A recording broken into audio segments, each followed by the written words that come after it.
Nikukaribishe kwenye mazungumzo machache ninayoyafanya muda huu nikiwa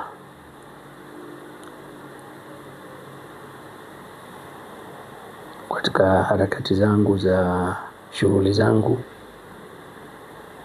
Nimeona ni vyema niyaseme haya ambayo naona yanaweza yakawa ni msaada kwa baadhi ya ndugu zangu, marafiki zangu na watu ambao tunafanya kazi pamoja au tunasaidiana kutafuta ufumbuzi wa changamoto zinomkabili mhusika. Nitajitahidi sana niwe na nukta 3 tu katika mazungumzo yangu ya leo. Na mazungumzo yangu ya leo yametokeana na taarifa niliyotumiwa leo asubuhi.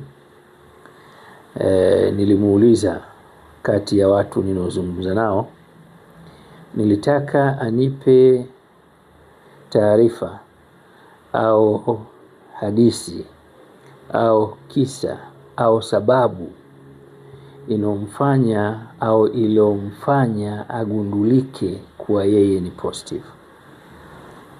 Historia ya maisha yake inaonesha aliwahi kumuuguza mtu anaoishi na VVU.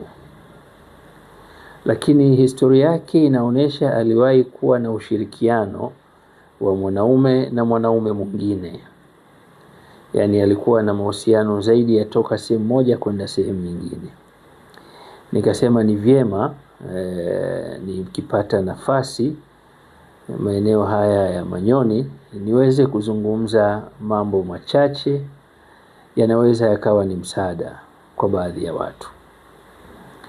Ninafahamu wengi wanajua, lakini huenda natumia fursa hii kuwakumbusha wanaojua zaidi au wasiojua au kuwaelimisha wasiojua. Au kuna sababu za maambukizi, kuna vyanzo vinaopelekea mtu agundulike ana maambukizi. Sasa ni vizuri tukatambua na tukajitambua.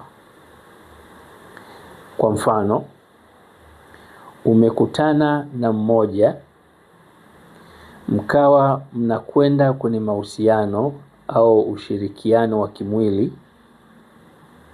Kwa kile mnachokifanya ikawa ni sababu ya mmoja kati yenu kutoa damu sehemu moja kwenda sehemu nyingine. Hii inaweza ikawa ni moja ya sababu ya mtu mmoja kukopi madhara yaliyokuwa sehemu moja kwenda sehemu nyingine. Hii ni njia moja ya maambukizi. Njia ya pili ya maambukizi, huenda nimetumia kitu kama wembe au sindano, chochote chenye ncha kali, pale nikatumia au akatumia mtu mwingine.